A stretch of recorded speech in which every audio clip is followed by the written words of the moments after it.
Hello everyone, welcome to Mira's kitchen. આ વિડીયોમાં હું તમને નાયલોન પૌવાનો ચેવડો બનાવતા શીખડાવીશ। બહુ જ હેલ્ધી બનશે। આપણે એને ફ્રાય કરવાની भी જરૂર નહીં પડે। એમ જ આપણે મમરા જેવી રીતના કરીએ એવી રીતના જ બનાવવાનું રહેશે અને એકદમ ડિફરન્ટ લાગશે। આવી રીતના પૌવા, પતલા પૌવા, નાયલોન પૌવા ઓલરેડી બજારમાં મળી જ જશે તમને।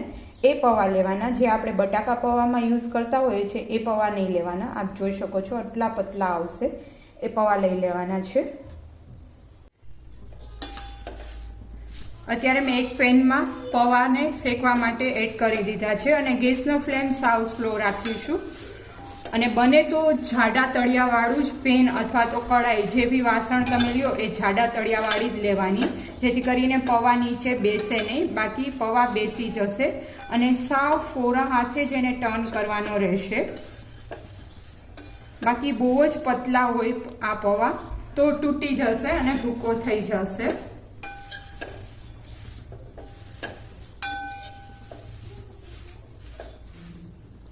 આ પૌવાનો ચેવડો બહુ જ ગમશે બધાને।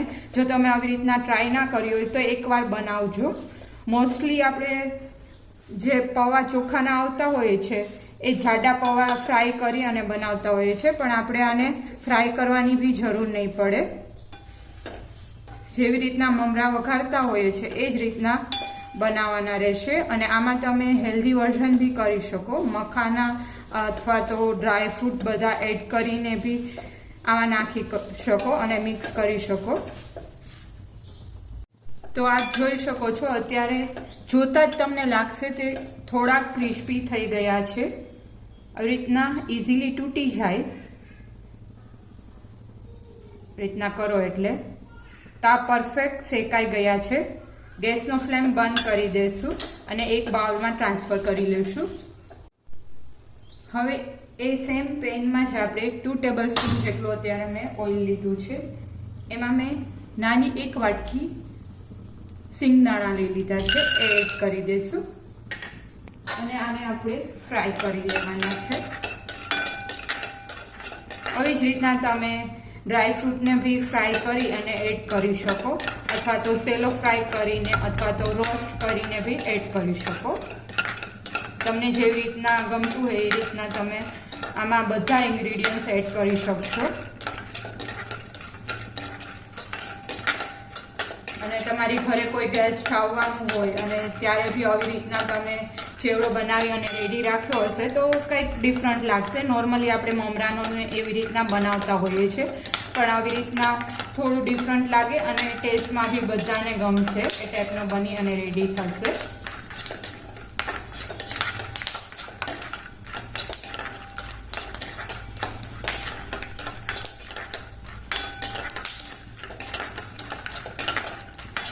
મીડિયમ ફ્લેમ ઉપર જ આપણે એને શેકી લેવાના છે। શેકાઈ ગયા છે તો આપણે એને ટ્રાન્સફર કરી લઈશું એક બાઉલમાં।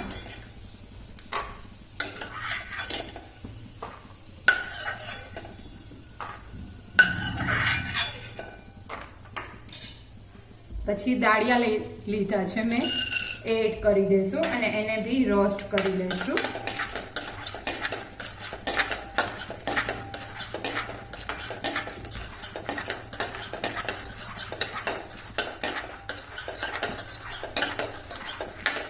મીડિયમ ફ્લેમ ઉપર જ રોસ્ટ કરવાના છે। સોરી, અત્યારે હું ફ્રાય કરું છું મીડિયમ ફ્લેમ ઉપર જ, પણ આપ રોસ્ટ બી કરી શકો।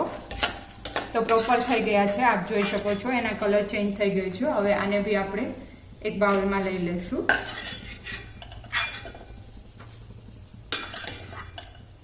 હવે એક મરચું લઈ લીધું છે। તમને જો તીખું ગમતું હોય તો તમે તીખી મરચી લઈ શકો। અત્યારે મેં બહુ તીખું મરચું નથી લીધું, મીડિયમ જ લીધું છે। એને આપણે ફ્રાય કરી લેવાના છે।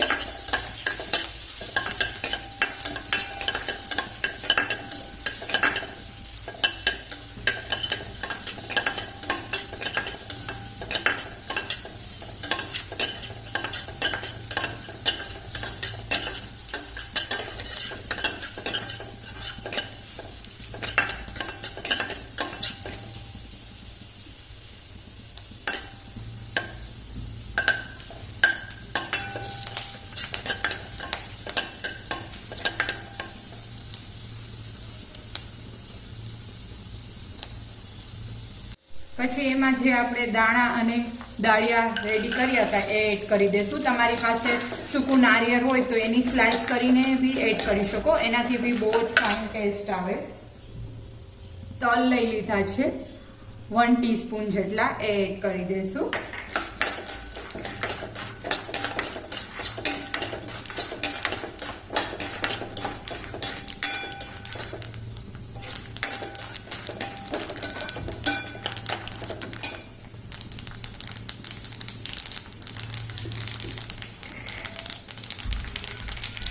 વન ટીસ્પૂન જેટલી હિંગ એડ કરી દઈશું.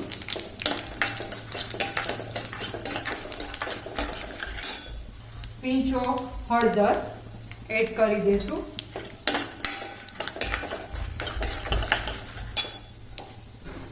અને પૌવા જે રેડી કર્યા છે એ એડ કરી દઈશું.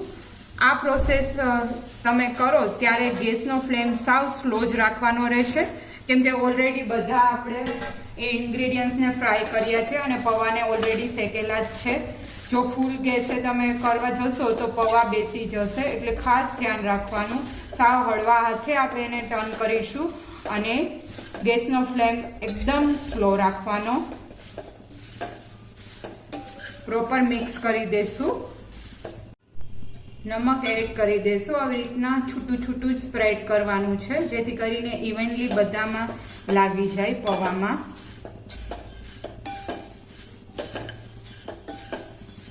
અને થોડી એવી લાલ મરચું પાવડર, જે આપણે ચટણી યુઝ કરતા હોઈએ છીએ, એ એડ કરીશ.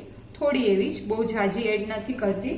અને તમે સ્કીપ બી કરી શકો, જો તમને યલો ગમતા હોય તો યલો બી પૌવા ફાઇન લાગશે. આમાં ચાટ મસાલો, સુગર પાવડર તમે એડ કરી શકો, પણ અત્યારે હું નથી એડ કરતી. તો રેડી છે. ગેસનો ફ્લેમ ઓફ કરી દઈશું અને એક કન્ટેનરમાં તમે એને સ્ટોર કરી શકો. 15 થી 20 દિવસ સુધી બહાર જ સારો રહેશે આ ચેવડો, અને ક્રિસ્પી એકદમ બનશે. તો રેડી છે નાયલોન પૌવાનો ચેવડો. આપ બી આ રેસીપી ટ્રાય કરજો અને મને કમેન્ટ કરી અને જણાવજો તમને મારી રેસીપી કેવી લાગી એ. અને હા, હજી સુધી જો તમે મારી ચેનલને સબસ્ક્રાઈબ ના કરી હોય તો જલ્દીથી મારી ચેનલ સબસ્ક્રાઈબ કરી લેજો અને બેલ આઇકન પ્રેસ કરી લેજો, જેથી કરીને તમને મારા આવા જ લેટેસ્ટ વિડીયોના નોટિફિકેશન સૌથી પહેલાં મળે અને તમે મારા લેટેસ્ટ વિડીયો જોઈ શકો. Thank you for watching my video.